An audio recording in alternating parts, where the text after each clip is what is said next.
Hey Hope, Connie here with your first video analysis. This is a video analysis of your 20-yard sprint. This is going to just be an indicator of the things that we need to work on, we need to improve upon, and honestly get you closer to your goals and where you want to be as an athlete in general. Now remember, all these critiques are starting points. Critiques that I give are meant to help motivate you, not deflate you. So everything I say, I don't want you to necessarily think, oh, I'm not good at this or good at that. Just know, hey, Hope, you got some work to do. All right?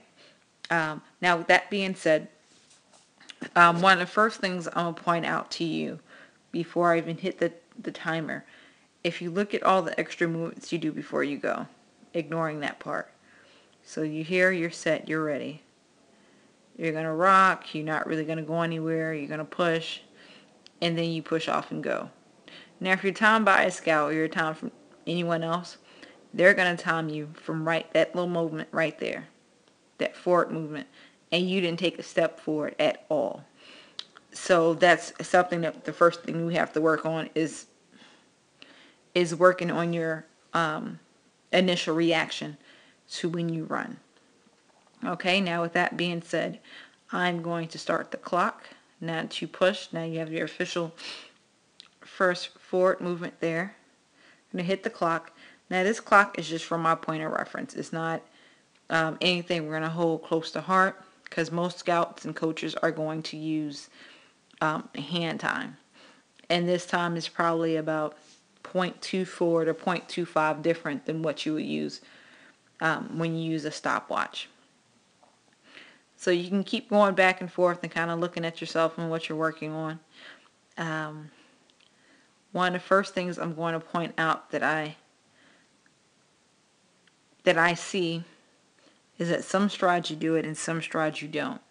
When you're running, you want a straight line from your shoulder, hip, knee, and ankle.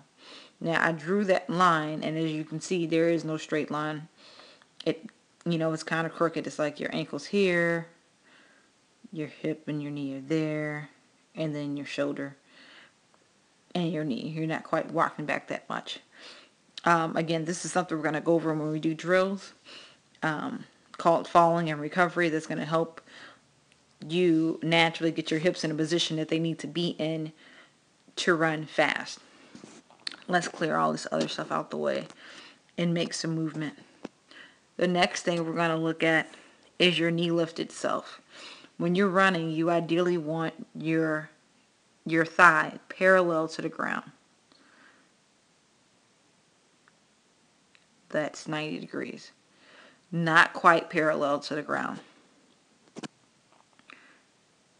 Here, you're probably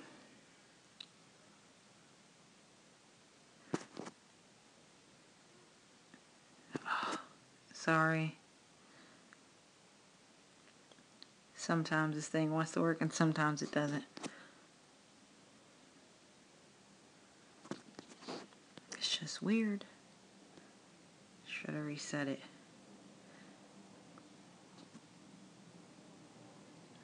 But you get the picture.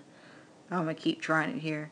But like I said, the list of drills that I gave you is what's going to help you constantly get your leg in that position.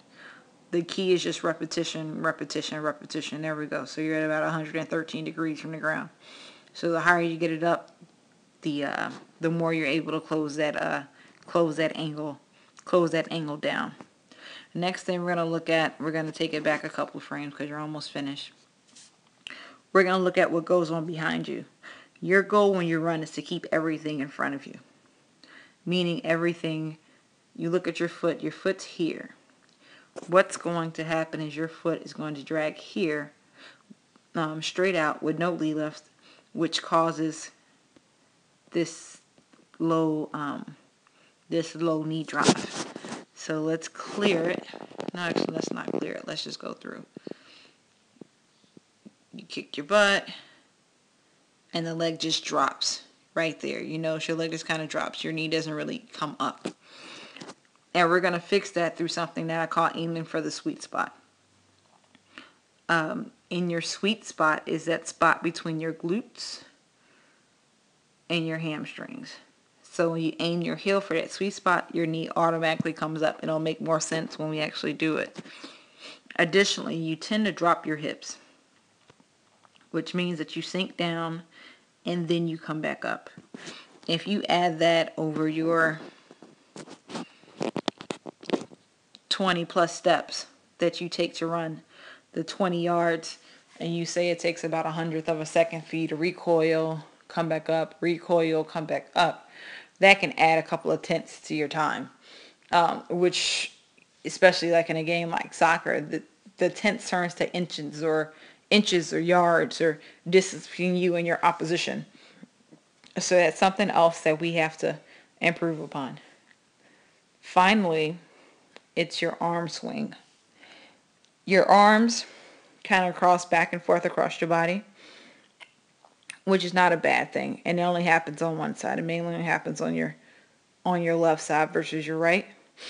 But as a soccer player, it's not necessarily always a bad thing. But when you're going forward, you want your arms to go back and front. When you're, shifting left, you want them to shift far right and then go left. But like I said, again, we're going to go over this in a little bit more detail in the drills and what it is that we're going to do to make Hope become the best Hope that she can be. And so she give other people hope to also improve upon their athletic skills and abilities. If you have any questions between now and tomorrow, feel free to give me a call. My number is 407-433-4321. Thank you guys and have a great night. Bye.